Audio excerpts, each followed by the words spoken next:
Hey, this is Ben with Skillard. Gonna do a quick little video showing you how to put in the camber plate covers that we've got for the 240, 260, and 280Z. These guys are aluminum. We got one here that's not on the car. These guys are aluminum. You can see the little black trim that wraps around the bottom.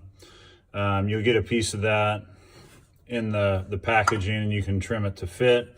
You can probably cut it with some scissors, but some tin snips might be a little bit easier. When you look inside here, from the top down to this bottom edge is about 2¼ inches.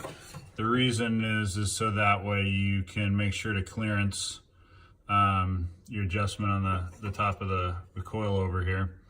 And if you have one that sticks up significantly higher than that, you might run into clearancing issues, but it should be pretty standard height.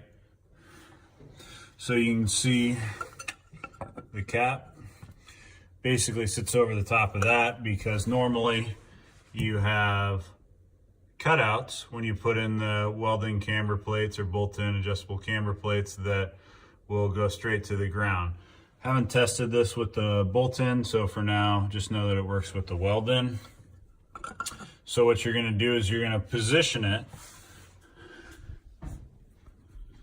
so that it lines up the way you want it to line up. Then you're going to mark the two holes, and then you're going to drill them. You can see this one here, I've got a riv nut in. This one over here, I haven't installed it yet. I'm using a letter I drill bit for the M5 riv nuts, about 272 thousandths. So you can drill and install riv nuts. This is a real cheap riv nut tool, works great, available on Amazon. There are much nicer tools, but for your average garage hobbyist, that's plenty. Or something that is probably just as good of an option is to drill and tap the holes. So mark them, drill them, put the riv nut in, or drill them and tap them. Make sure you drill with the correct drill bit size to tap it for an M5. And once you get the heart or the either drilled and tapped, or you put the provided riv nuts in, you'll get an M5 stainless steel screw and washer. Oops.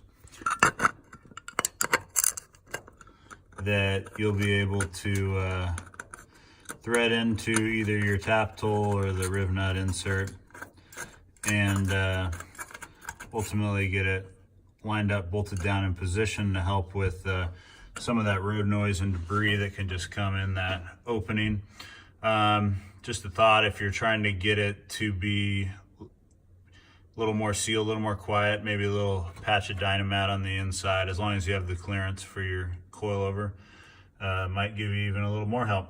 These ones are obviously raw aluminum, but they're also available powder coated black and available from Skillard.com.